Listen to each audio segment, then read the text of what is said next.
볼 수 있는데 코로나가 마치 먹구름 같이 소낙비와 같지 않나 그렇게 생각해 봅니다. 그러나 햇살은 햇살 뿐이고 성탄도 성탄일 뿐입니다. 코로나도 성탄의 기쁨을 결코 빼앗아 가지를 못합니다. 오늘 저와 여러분들이 성탄의 기쁨을 온전히 누릴 수 있길 주의 이름으로 축원합니다. 자, 우리가 살아가면서 만나는 이런저런 상황들이 있습니다. 이것들이 당연함을 이기지 못하도록 해야 합니다. 당연히 기뻐할 일들은 좀 기뻐하시고, 당연히 행복해야 될 행복들은 여러분들이 행복을 누릴 수 있길 바랍니다. 당당하게 기뻐할 일은 기뻐하고 당당하게 행복해야 할 일들은 행복할 수 있길 바랍니다. 상황이나 조건 때문에 당연히 기뻐해야 되고 당연히 행복해야 될 일들을 여러분들이 그 상황이나 조건에 빼앗기지 않길 바랍니다.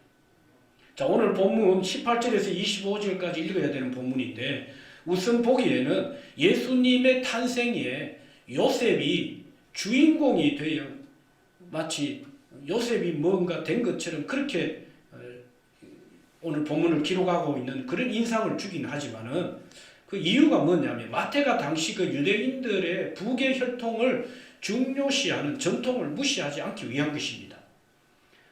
그러나 마태의 숨은 의도는 사실상 예수님의 탄생이 요셉에 의해서가 아니라 성령에 의해서 잉태되었다는 것을 분명히 밝혀주고 있는 것입니다. 오늘 성탄절을 맞아 예수님의 이름이 우리와 어떤 관계가 있고 그 이름의 의미가 무엇인지를 알고 저와 여러분들이 남은 때에 예수님의 이름과 동행하는 삶이 이어질 수 있길 주의 이름으로 축원합니다. 자, 첫째 21절 22절 본문이에요. 자, 우리 한 절씩 나눠 읽도록 하겠습니다. 21절 아들을 낳으리니 이름을 예수라 하라. 이는 그가 자기 백성을 그들의 죄에서 구원할 자이심이라 하니라.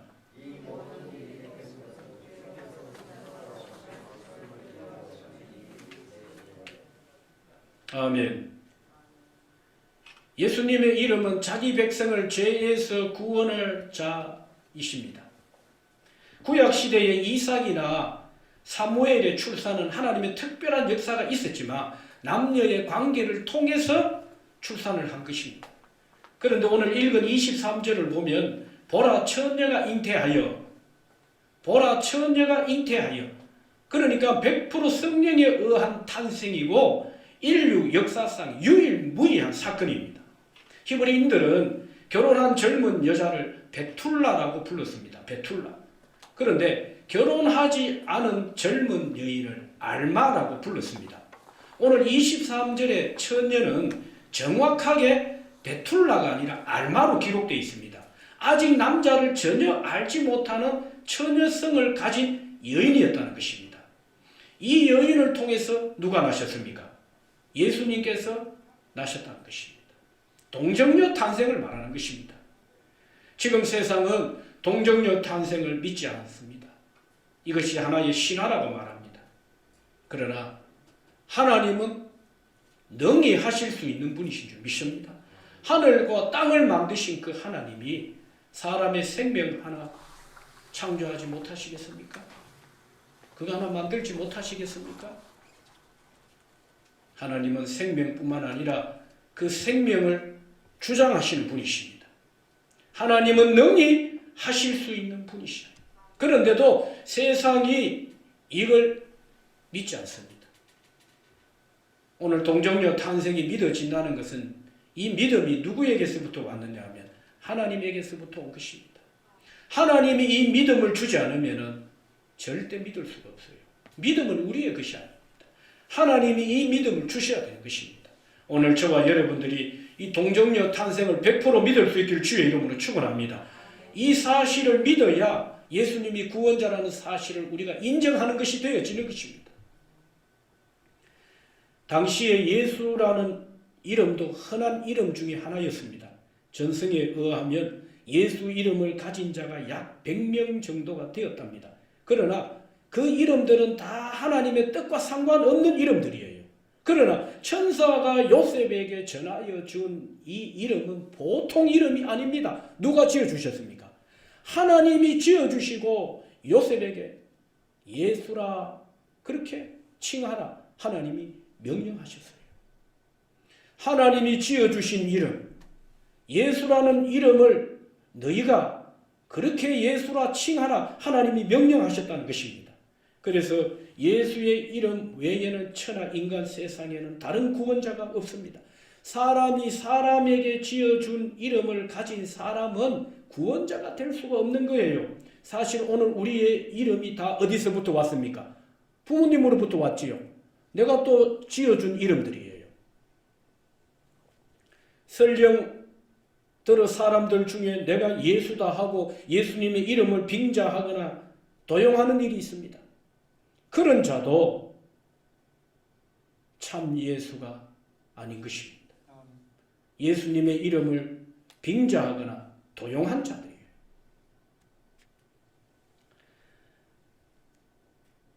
아무리 신기한 능력을 행한다 해도 세상에 하나님은 구원 얻을 이름을 유일하게 전무후무하게 오직 예수님의 이름만 주셨어요.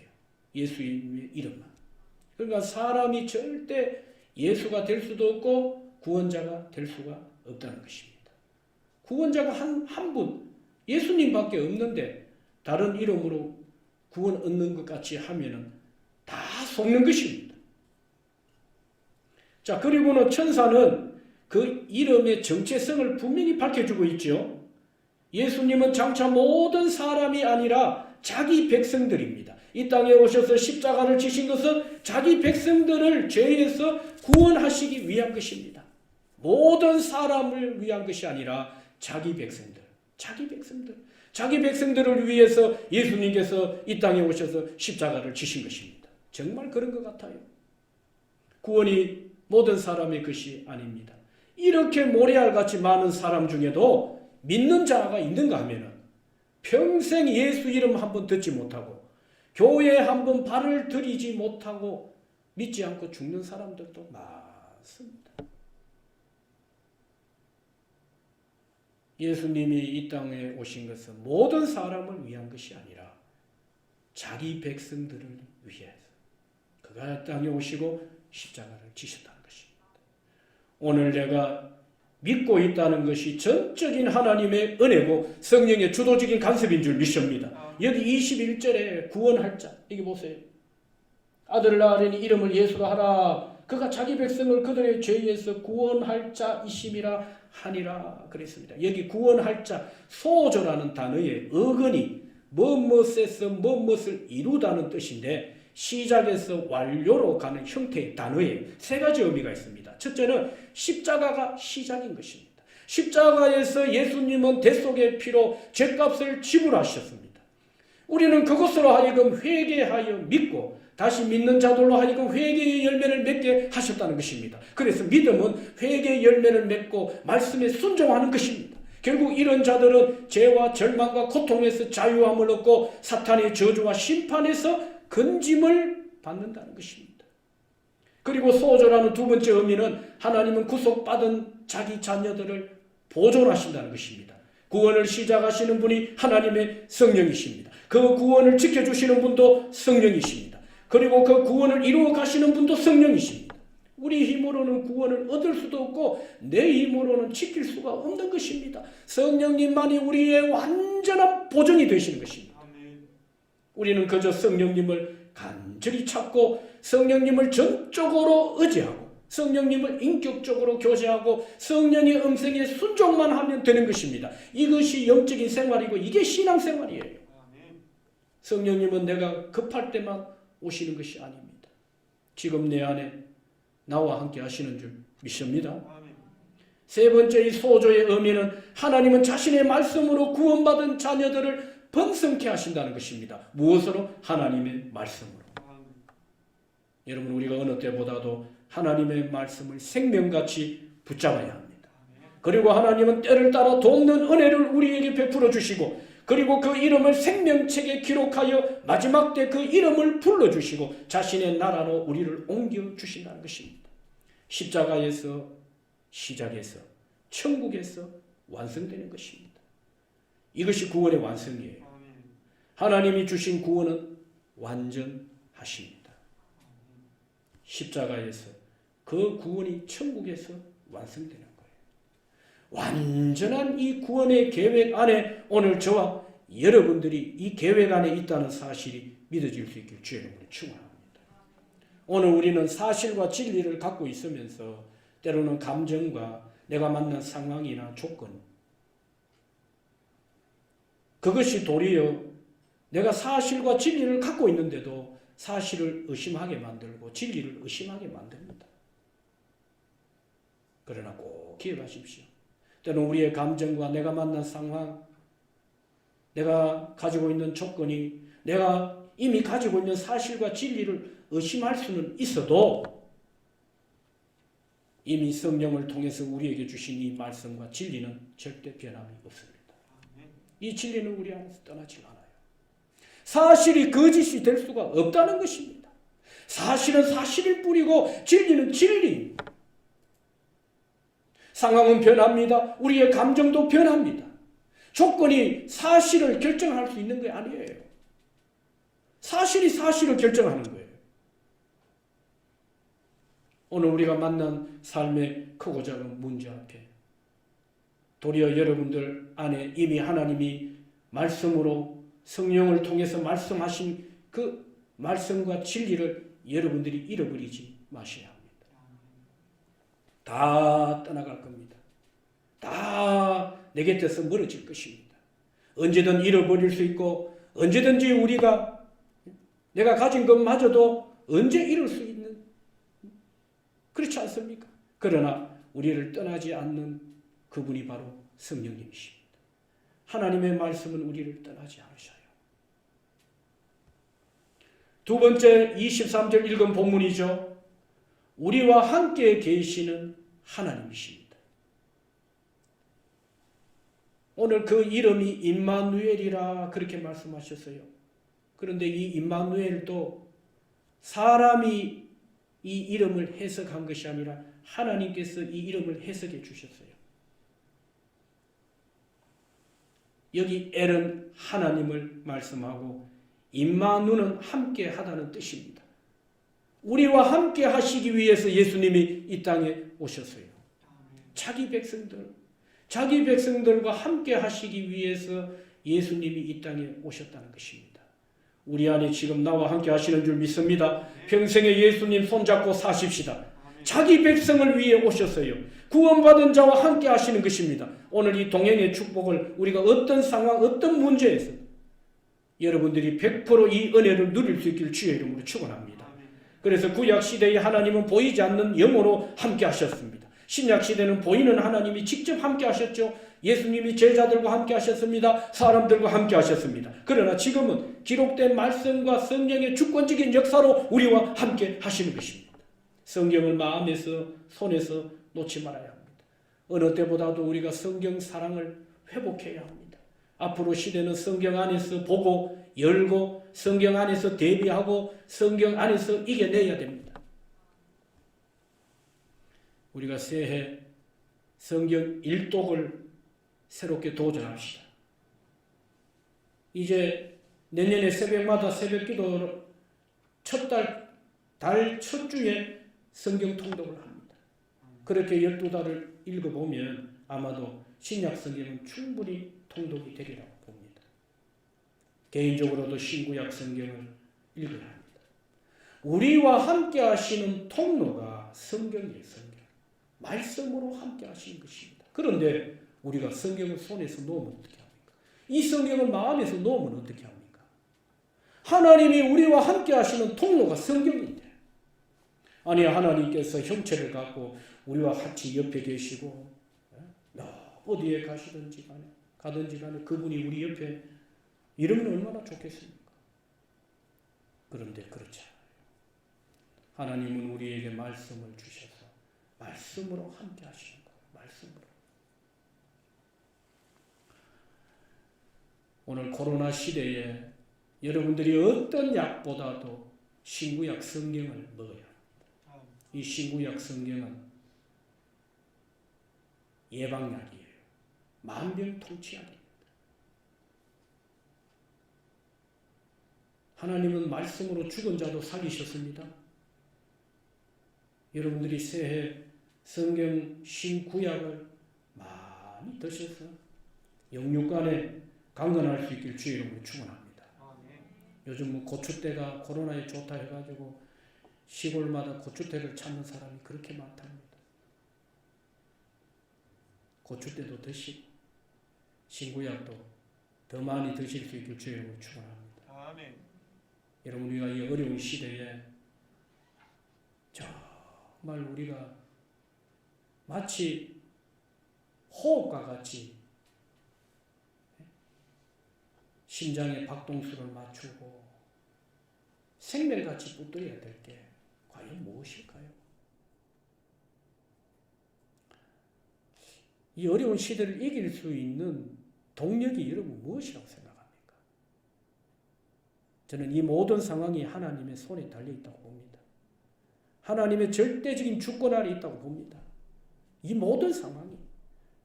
하나님이 이 상황을 변화시킬 수도 있으실 테고 하루 순간에 코로나를 완전히 거두실 수도 있으시고 아니면은 하나님은 이 상황을 여전히 그냥 두실 수도 있으실 거예요.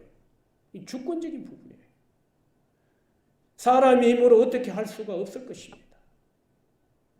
물론 하나님께서 때가 되면 백신도 주시겠죠. 그러나 거기에 앞서서 오늘 저와 여러분들이 정말 호흡과 같이 애를 쓰고 우리가 정말 생명같이 붙들어야 될 게 뭘까? 다시 과거 성경 읽는 열정들을 회복해야 됩니다. 성경 읽는 열정들. 두 번째, 하나님이 함께 하시는 방법이 성령의 역사입니다. 보혜사 성령의 강력한 역사를 우리가 사모해야 됩니다. 다시 기도에 무릎을 세우고 기도의 줄을 견고히 붙들어야 합니다. 다른 어떤 일보다도 기도 시간을 구체적으로 확보해야 돼요. 기도보다 앞서면 안 되는 것입니다. 하나님이 허락하신 이 24시간의 시간 속에 여러분 하나님 앞에 이 경건의 시간들을 얼마 정도 확보하고 있나요? 우리는 세상 일에 하나님이 주신 이 시간마저도 너무나 세상 일에 지금 빼앗기고 있다 해도 과언이 아니에요. 6일의 삶이 중요합니다. 힘써 일해야 합니다. 그러나 힘써 일하는 중에도 우선순위의 문제입니다. 가장 첫 시간에 무엇보다도 먼저 해야 될 것이 뭘까? 여러분 성경 읽는 것을 마치 호흡하는 것처럼 한번 여겨보세요. 성경 읽는 것을 마치 내 육신의 건강을 위해서 먹는 것처럼 한번 해보셔요. 어떤 일이 일어나는가?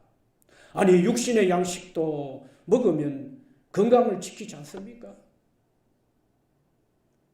하물며 영의 양식, 하나님이 주시는 하늘 양식인데 이게 하나님의 말씀 아닙니까? 살아있는 말씀, 죽은 글자가 아니라 살아있는 하나님의 말씀인데 이 말씀을 먹으면 어떻게 될까요? 반드시 오늘 우리 영육이 강건해지는 줄 믿습니다. 이 경건의 시간들을 다시 확보해야 됩니다. 하루 24시간의 그 시간 속에서 일주일의 시간 속에 매일의 삶에서 저는 이 시대가 우리가 산으로 들로 수도원으로 들어갈 수는 없지만 정말 수도원 영성이 필요한 시대가 되지 않았을까. 개인적으로 그런 생각을 가져봅니다. 산으로 들로 들어갈 수는 없어도 오늘 우리가 이 어려운 시대 앞에 수도원 영성을 갖고 지금 살아가야 될 때가 이제는 되지 않았을까. 신앙의 선한 싸움들 여러분 얼마나 하고 계세요? 오늘 우리가 이 성탄절을 맞이하면서 새롭게 한번 내 신앙의 삶을 어느 정도 열심을 갖고 이 신앙의 삶을 지금 이루어가고 있는지 우리가 한번 점검해보는 그런 시간이 되어야 됩니다. 여러분 하늘을 나는 새에는 날개가 두 개죠. 마찬가지입니다. 성도도 영적으로 비상하기 위해서는 반드시 하나님의 말씀을 가져야 됩니다. 하나님의 말씀이 들려져야 돼요. 내 삶의 가장 첫 자리에서 하나님의 말씀이 묵상되어져야 합니다. 그것이 매 시간 속에서 내 속에서 되새김질이 되고 삶을 향해서 우리의 시각과 우리의 생각이 삶을 판단하는 것이 아니라 하나님의 말씀 안에서 삶을 판단하고 생각하고 계획하고 말씀과 동떨어진 삶이 아니라 연합되는 삶. 마치 하나님이신 그가 이 땅에 오셔서 우리와 하나 되셨듯이 구원받은 자와 하나 되었듯이 오늘 다시 말씀이 성육신 되어서 우리 삶에 하나 되는 은혜의 역사가 있기를 주의 이름으로 축원합니다. 오늘 우리를 두렵게 하는 것들이 있습니다. 어떤 것들 앞에서도 세상이 아무리 어려워도 재난과 환란이 불어닥쳐도 하나님이 우리와 함께 하십니다. 하나님께서. 여러분 이 사실이 정말 믿어져야 돼요. 왜 오셨나요? 예수님께서 우리와 함께 하시기 위해서. 우리와 함께 하시기 위해서. 엘 임마누 하나님이 구속받은 오늘 우리와 함께 하시기 위해서. 저와 여러분들이 이 성탄절을 기점으로 이 은혜를 다시 한번 누릴 수 있기를 주의 이름으로 축원합니다. 평안할 때뿐만 아니라 비바람이 치고 폭풍이 몰아쳐도 하나님은 나와 함께 하십니다. 그저 이 생각이 여러분들의 머리에만 머물러 있지 마시고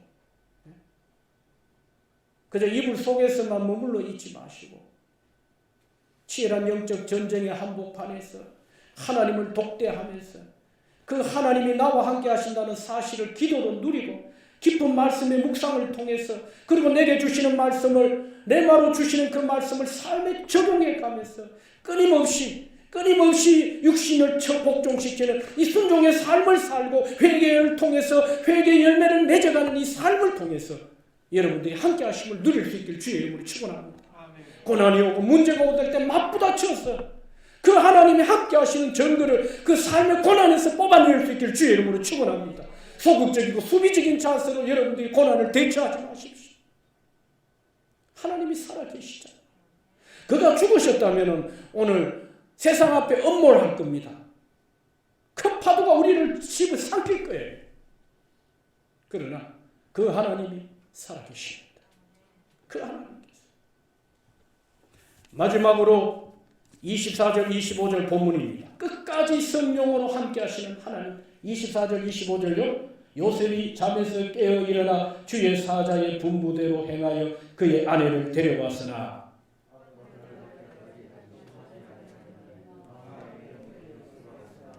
아멘. 두 단어를 보셔야 돼요. 24절 보니까 잠에서 깨어 일어나 요 단어입니다. 하나님은 요셉의 잠을 통해 크고 놀라운 하나님의 계획과 섭리를 말씀해 주셨어요. 성령의 역사는 시, 공간, 낮과 밤, 의식과 무의식 속에서도 깨어 있으나 자고 있어도 역사하시는 분이십니다. 하나님은 말씀하시는 분이에요. 그래서 요셉은 하나님의 말씀을 듣고 죽은 것 같은 자도 일으키시는 하나님의 능력을 믿고 결국 마리아의 몸에서 예수님이 성령으로 잉태된다는 사실 앞에 요셉이 하나님께 완전히 설득을 당했다는 것입니다. 이 단어를 풀면 이런 풀이가 돼요. 이 의미를 풀면. 그래서 요셉은 확실한 믿음을 통해 다시 일어났다는 것입니다. 그리고 두 번째 단어가 주의 사자가 말한 그대로 행하다는 단어입니다. 행하다. 요셉이 주의 사자가 말한 그대로 행하니 요셉이 걱정과 두려움에서 벗어났다. 걱정과 두려움에서 벗어났더라. 주의 사자가 분부한 대로 행하니.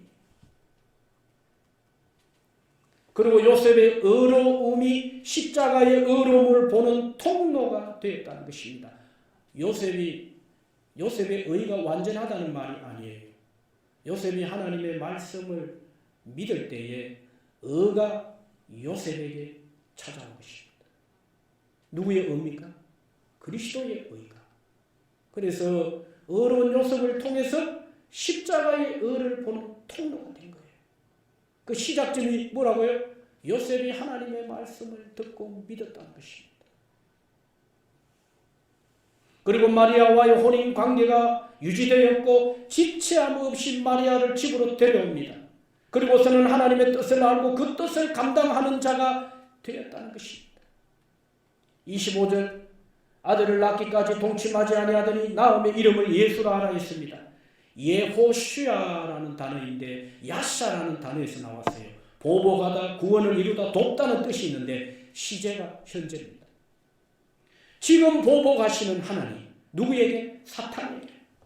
하나님의 성령이 우리를 위해 사탄과 싸워주신다는 것입니다. 그렇지 않으면 우리는 우는 사자와 같이 달려드는 사탄을 이길 수가 없어요. 내가 사탄을 대적하는 것 같지만 우리가 할 수 있는 것은 예수님의 이름으로 기도하고 예수님의 말씀을 의지하는 것밖에는 없어요. 아니 그리스도밖에 복음밖에 있는 자들 보세요. 사탄이 얼마나 두려운 존재여서 사탄을 섬기고 귀신을 섬기고 있잖아요. 예수님이 대신 싸워주지 아니하시면 우리는 사탄을 이길 수가 없습니다. 고작 내가 할 수 있는 것은 예수님의 이름으로 기도하고 예수님의 말씀을 전적으로 의지하는 것밖에 없어요. 예수님은 지금도 사탄에게 보복하시는 하나님, 사탄과 싸워주시는 하나님. 오늘 우리가 사탄의 완전한 밥이 되지 않는 것은 우리를 위해 대신 싸워주시는 성령님이기 때문입니다. 두 번째는 구원을 이루다는 뜻이 있다고 했지요. 우리를 사탄의 저주에서 사탄의 조소와 정죄에서 시제가 현재라고 했습니다. 매일 건져주시다. 매일. 그래서 예수님은 우리의 중보자, 대언자가 되셔서 하나님 앞에 우리를 위해 대언해 주신다. 마귀가 우리를 정죄할 때마다 예수님이 우리를 대언해 주신다는 것입니다. 그것도 매일. 그래서 사탄의 저주에서 사탄의 정죄에서 우리를 매일 건져주신다.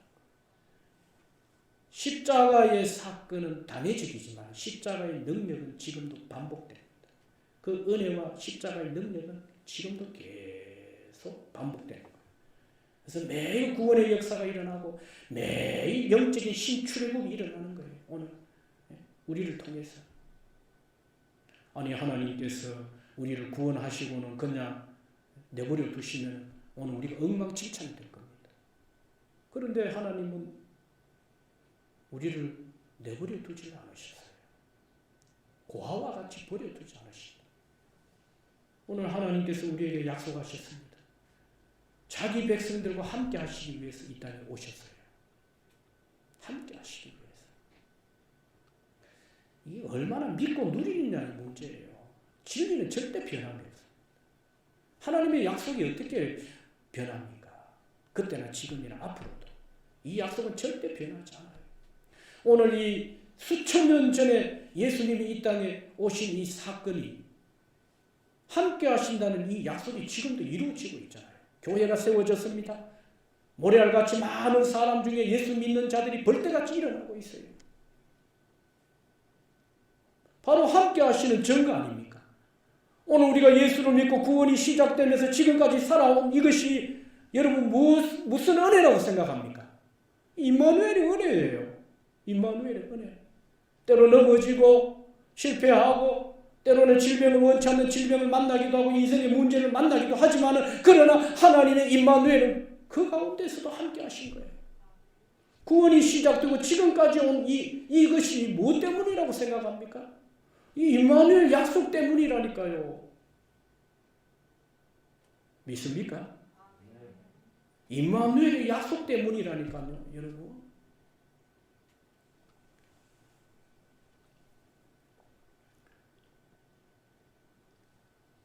그리고 마지막에 우리를 돕는 분이라고 했습니다. 돕는 분. 자, 시제가 현재라고 했죠.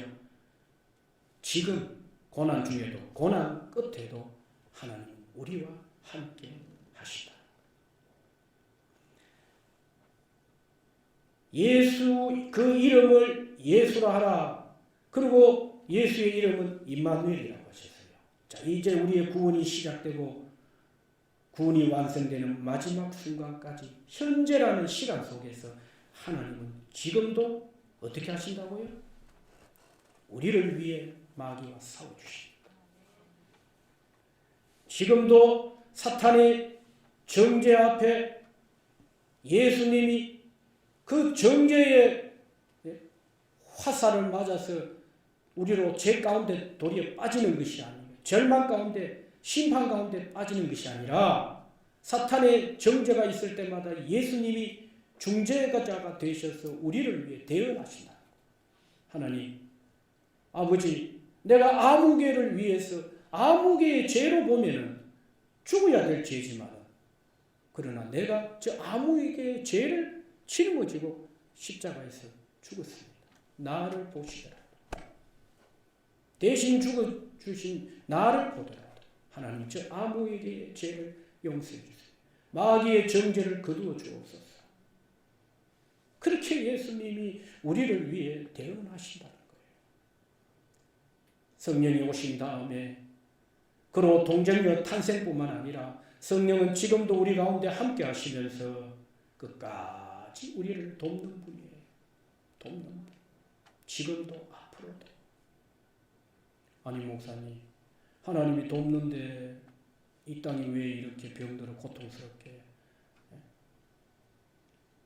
여러분, 하나님의 임마누엘은요, 고난 중에도 이 은혜를 누리는 거예요. 고난 없는 인생이 어디 있습니까? 하나님은 인생이 고난 당하는 걸 원치 않는다고 하셨어요. 이게 다 창세기 3장의 문제 아닙니까? 죄의 결과들이에요. 오늘 하나님께서 임마누엘을 우리에게 약속하시면서 좋은 날 편안할 때만 우리에게 이 임마누엘을 약속하신 것이 아닙니다. 하나님은 다 알고 계셔서 이미 예수님이 이 땅에 오신 세상도 거칠 세상이었어요. 사방에 적들이 있었습니다. 복음을 대적하고 예수님을 십자가에 못 박는 주변의 사방의 종교의 그런 여러분 잘못된 이론과 그 유대교의 종교적인 그런 고통들이 있지 않았습니까? 예수님이 이거 다 하셨어요. 왜 예수님이 이 땅에 계시면서 부활 성천하시고 이제 우리에게 보여주시는 그 구원은 십자가와 함께 부활과 함께 우리의 구원을 세상에 보여주시면서 예수님은 성천하시고 성령을 보내주셨어요. 왜 그런가요? 성령의 사역이 뭡니까? 철저하게 고립되어지고 혼자 있다는 걸 하나님은 아셨어요. 우리 스스로는 죄를 이길 수가 없고 우리 스스로는 사망의 권세를 이길 수 없다는 걸 아셨어요. 이미 출애굽이 되었지만은 광야 같은 세상이 우리를 기다리고 있다는 걸 아셨습니다. 사방에 적들이 우글거리고 우는 사자와 같이 달라드는 사탄들은 이론과 정치와 이념을 가지고 믿는 자들을 핍박하고 넘어뜨릴 것을 아셨다니까요. 좀 편안하면 언제든지 육체적인 일에 빠져서 하나님을 떠나고 말씀을 떠날 그 불신앙의 잔재들이 오늘 우리 안에 남아있다는 걸 하나님이 아셨습니다. 그래서 오늘 우리에게 말씀을 주신 것, 성령과 함께 말씀을 주신 것입니다. 성령이 있는 곳에는 반드시 하나님의 말씀이 있고 말씀이 있는 곳에는 성령의 역사가 있는 것입니다. 기억하십시오. 마지막 순간까지 하나님이 우리를 돕는 자이십니다. 좋은 날에 인생의 고난이 오고 비바람이 몰아치고 태풍이 쳐도 하나님은 여전히 그 속에서도 우리를 돕는 자라는 사실. 때로는 우리가 절망을 만나고 질병을 만날 수 있습니다. 인생의 나락에 시궁창에 빠지기도 하고 진토에 버림을 받은 것처럼 그렇게 너그러질 수 있습니다. 그럼에도 불구하고 하나님은 내가 어떤 자리에 어떤 상황에 어떤 문제에 빠지더라도 하나님은 나와 함께 하신다는 사실. 성령의 역사를 보세요. 믿음의 사람들을 보십시오. 다 꽃길만 걸은 게 아닙니다. 다 좋은 날만 경험한 것이 아닙니다. 그들의 장래에 웃을 일만 있었던 것이 결코 아니었어요. 그래서 기독교의 신앙의 본질은 고난이 없는 삶이 아니라 고난 중에도 임마누엘을 누리는 것입니다. 오늘 이 은혜가 저와 여러분 가운데 함께 할 수 있게 주의 이름으로 축원합니다. 이 시간 기도하십시다. 전능하신 아버지 하나님, 오늘도 예수님의 이름을 가지고 소망 가운데 세상 앞에 다시 일어나게 하여 주옵소서. 그 이름을 세상 앞에 선포하게 하옵소서. 임마누엘 되신 그 예수님과 함께 오늘 우리 삶의 지금 이 임마누엘을 온전히 누리게 하여 주옵소서. 염려와 두려움들을 거두어 주시고 하나님이여 햇빛 같은 은혜, 행복한 하나님 오늘 이 은혜들을 다시 우리 가운데 회복시켜 주옵소서. 예수님의 이름을 주신 걸 감사하고 살아계신 예수 그리스도 이름으로 기도드리옵나이다. 아멘. 하나님의 끝없는 사랑하심과 그리스도의 피 흘리신 구속으로 말할 수 없는 은혜로 주신 구원과 구원받은 자들 속에 거하시는 성령의 내주기로 교통 주도적인 간섭 역사 축복하시며 그 이름을 우리에게 주사 두려워 말아라. 자기 백성을 구원할 자로 이 땅에 오시고 내가 임마누엘이다. 내가 너희와 함께하노라. 마지막 순간까지 고난 중에도 우리와 함께 하시는 그 하나님의 임마누엘을 다시 한번 누리길 작정하며 돌아가는 신도들의 한 주간의 삶과 가정, 직장, 사업 위에 또 우리 흩어진 주의 자녀들 머리 위에 한국교회와 세계 복음화 위에 오늘도 주의 이름으로 모이는 세계 열방 이 땅의 교회들 위에 지금으로부터 영원토록 함께 있을지어다. 아멘.